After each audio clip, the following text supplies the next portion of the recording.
The unexpected victory of Donald Trump in the 2016 U.S. presidential election sent shockwaves across the globe, leaving many in disbelief and uncertainty about the future.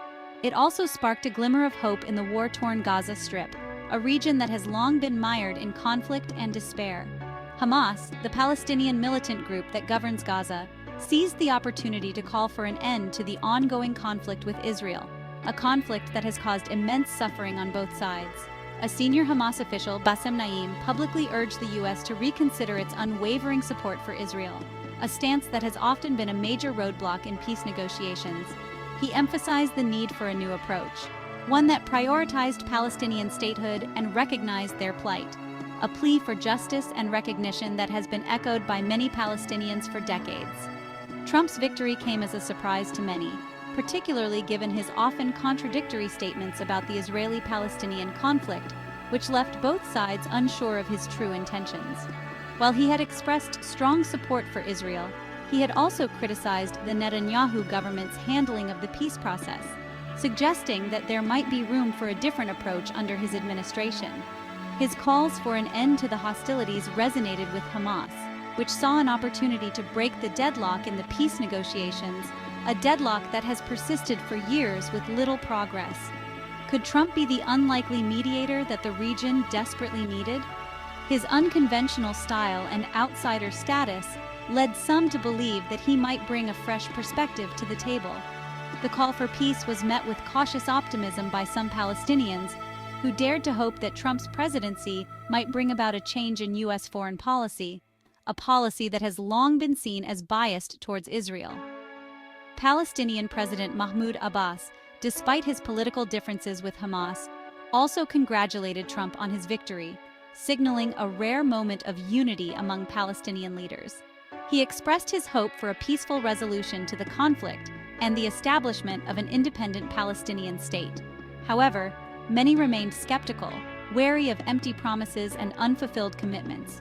Trump's close ties to Israel and his previous statements in support of Israeli settlements cast a long shadow over his commitment to a balanced approach, raising doubts about his ability to be an impartial mediator. The question on everyone's mind was whether Trump, the businessman-turned-politician, could navigate the complexities of one of the world's most intractable conflicts, and whether his presidency would mark a turning point in the long-standing struggle for peace in the Middle East. Donald Trump's relationship with Israel has been a complex one, marked by both unwavering support and occasional criticism. His approach has often been a balancing act, trying to maintain strong ties with Israel while also addressing the broader geopolitical implications.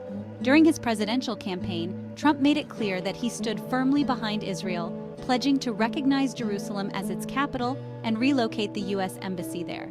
This bold move was a significant shift in U.S. foreign policy, signaling a new era in American-Israeli relations.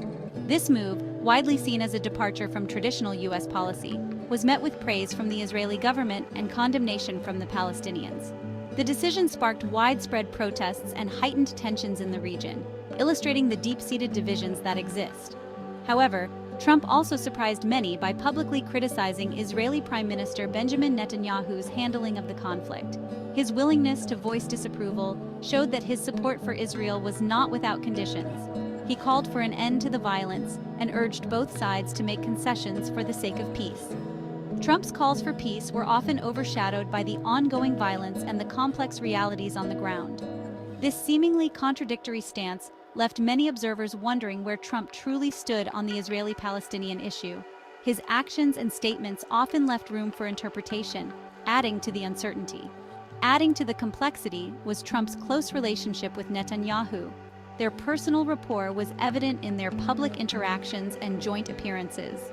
Despite their disagreements over the peace process, the two leaders enjoyed a strong personal rapport. This relationship was a cornerstone of Trump's Middle East policy.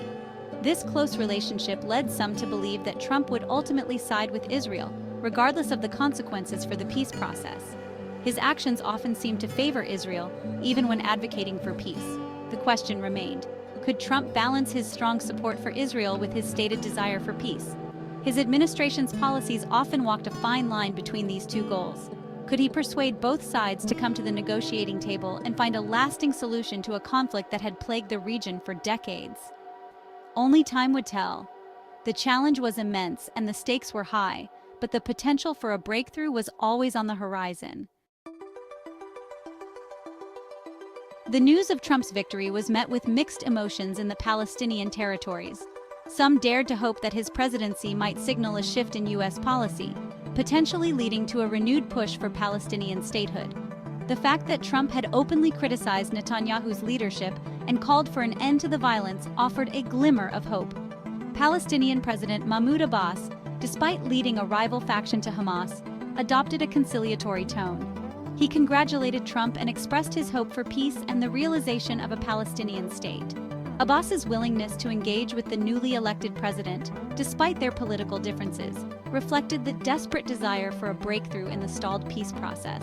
However, skepticism ran deep among many Palestinians. Trump's close ties to Israel, his campaign promises to move the U.S. embassy to Jerusalem, and his support for Israeli settlements were seen as deeply troubling signs.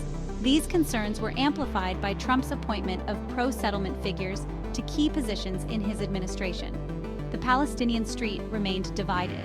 While some clung to the hope that Trump might prove to be an unconventional peacemaker, many others feared that his presidency would only exacerbate the existing tensions and further diminish the prospects for a two-state solution.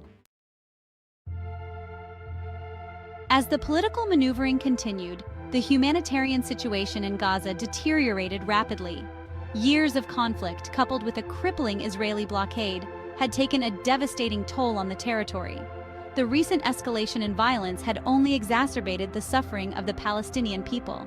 Hospitals, already stretched thin, were overwhelmed with casualties. Schools and homes lay in ruins. The lack of basic necessities, including food, water, and medicine, reached critical levels.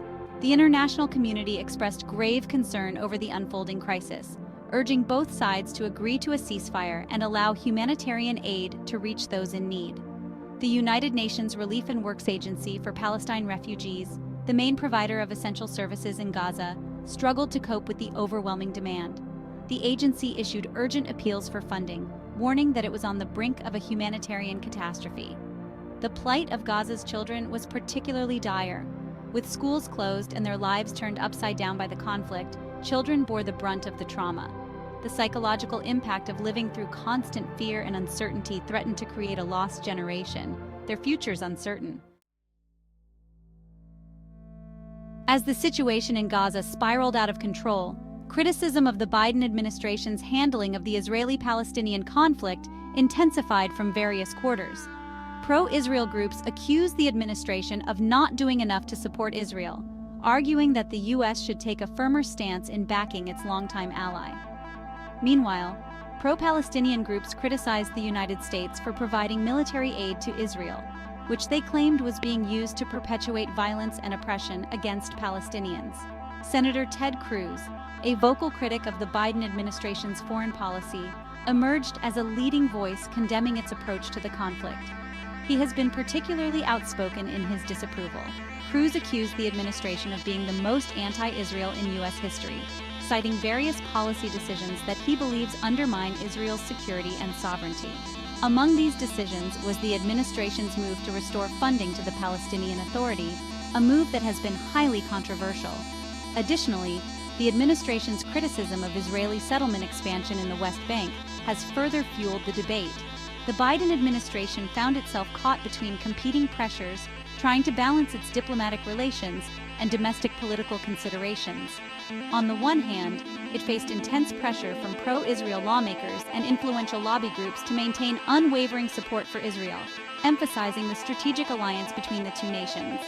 On the other hand, it faced growing calls from within its own party and from the international community to take a more balanced approach and prioritize human rights, reflecting a shift in public opinion.